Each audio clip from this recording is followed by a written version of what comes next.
Good morning. I'm going to start you off this morning with a look at our muggy meter of what it's going to be like today and in the days to come. So first up, when we look at the next few days, really kind of through the weekend, we're going to be in this comfortable to even low end of the humid category. So again, that does help out our wildfire risk. Now, of course, the ground fuels, the brush, the leaves, they're all still very dry, that we want you to be cautious, but at least we have an increase in our relative humidity, so that does help things out. What you're going to notice, though, is this big downhill slide happening on Monday, and then the black line's not even showing up on Tuesday and Wednesday because the air is going to be so dry. That's that big cold front that's coming in just in time to cool things down for Halloween. So we're going to show you that here in just a second. But first, let me get you out the door this morning. And here's a check of our clouds and fog map. Now, these are really some low-level clouds that are draped across our area. That's what that orange color is kind of indicating is the height of that cloud deck. For some of our mountaintops, you could be a little bit stuck in the clouds, so it's a little bit of fog for you. But for most locations,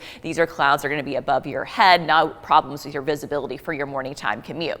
Temperature wise, with that cloud cover, we are milder this morning compared to yesterday and especially the morning before that. We have a lot of our communities coming in the 50s. In fact, even a few spots in the 60s. Notice that 65 in Fort Payne, we have 3 locations right here at 61 and then 57 here in the Scenic City. So it's going to be a great day if you want to take that walk in the park. You're going to have that mix of sun and clouds really throughout the day. So the clouds that I just showed you, they're going to kind of break up and you're going to have that scattered cover throughout the day today with blue sky and sunshine in between. 55 degrees at 8 a.m., 74 at noon. It's going to be nice if you want to have that lunch break outside, sit on the park bench, whatever it may be. And then the kids wrapping up school, riding that school bus home, it will be warm, 80 degrees at 3 o'clock this afternoon. Again, it's not going to feel like a late October day during the afternoon hours. Now, we mentioned those low-level clouds across our area. Any clouds that come with rain, though, are well to the outside of us. We're just not talking about significant changes as far as rainfall goes for your lawn, for your garden, for your farm, whatever you may need it.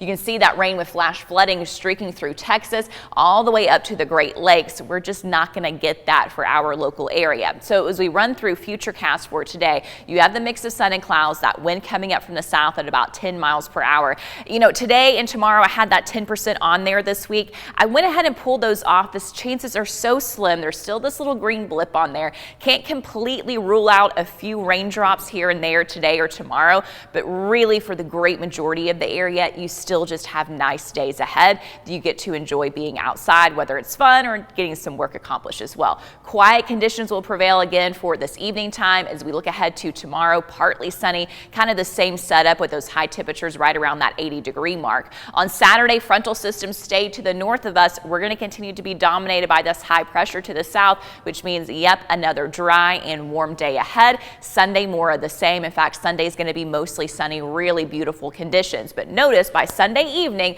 coming into our frame, here's this cold front. Now, it'll bring us a few isolated showers on Monday and Tuesday, but a lot of that green is going to fade out before it gets to our area. The biggest difference with the cold front will be the drop in temperature. So you can see Sunday afternoon for us, we're fully in this orange. That's the low 80s. Sharp gradient right there. That cold front passes over our area on Monday. That's going to start to usher in that breeze from the north, drawing in that cooler air. And then check out Tuesday for Halloween.